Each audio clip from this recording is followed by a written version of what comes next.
So today we're going to be talking to someone that you might recognize from a couple weeks ago, Steve Hoagland, who is the manager over at Dallas Running Company. Steve has like 12 years of experience fitting runners in the correct shoes for them. So I got to sit down with him for a little while and pick his brain and find out how to figure out what the right pair of shoes for you is and when it's time to say goodbye to a pair that you've held on to a little too long.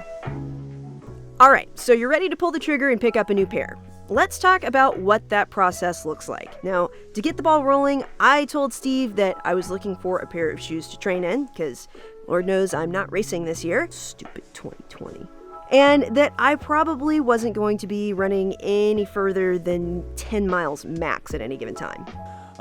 First thing we'll do when you come into the store, we'll really kind of get you on our branding device, get an idea as what shoe size really is like, what your arch length is, and what your width looks like. That's kind of step one of the process. Step two, we'll go ahead and get you on our foot scanners. We use the Atrix foot scanner. It really lets us get a look at what your foot posture is like, and then we'll also look at the pressure points of your feet, pressure graphs, stuff like that. It really lets us kind of figure out what might be a better fit in terms of one shoe, but two, if we can apply an insert or something like that, that can actually improve either the foot posture, foot health, stuff like that. Step three is getting you into what's called a neutral type shoe, a shoe that doesn't have any correction onto our treadmill. We'll look at how your foot moves, right? Certainly we want to fit the foot, but we also need to fit the movement. What I think we can do is get you in a shoe plus an insert with a high degree of certainty that's gonna work out for you in the end and get you settled into a long line of miles and stay healthy. So coming from a CrossFit background a long time ago and then into triathlon, I have heard a lot of talk about heel to toe drop and stack height. And I know from experience that those two are, number one, really easy to confuse, but also it's hard to know what's best for you. So let's delve a little bit deeper into the differences between the two of those and also find out how you know what fits you best. Absolutely. So stack height is referring to the amount of stuff under your foot, right? You have some very low stack heighted shoes, say from Ultra or Vivo Barefoot, stuff like that, that have a very low stack height. And then you have shoes a la Hoka that have a very high stack height, right? And again, that just pertains to the amount of stuff underfoot, how much cushioning, how much midsole is there. And that is different from drop. The drop of the shoe is different, right? So the drop refers to the height of the heel versus the height of the forefoot.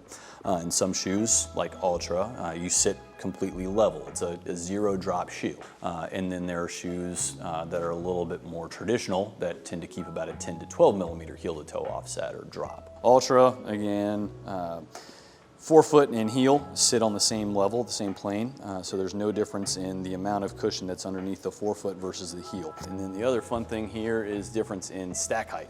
And so clearly we can see a little bit more stack underneath the Torn Plush versus the Escalante, just a little bit less. And so still same zero drop, difference in total height undershoe. Okay, and then lastly, I know that I personally don't track the mileage on every pair of shoes that I own, so what is a good way for me to know when it's time to replace a pair?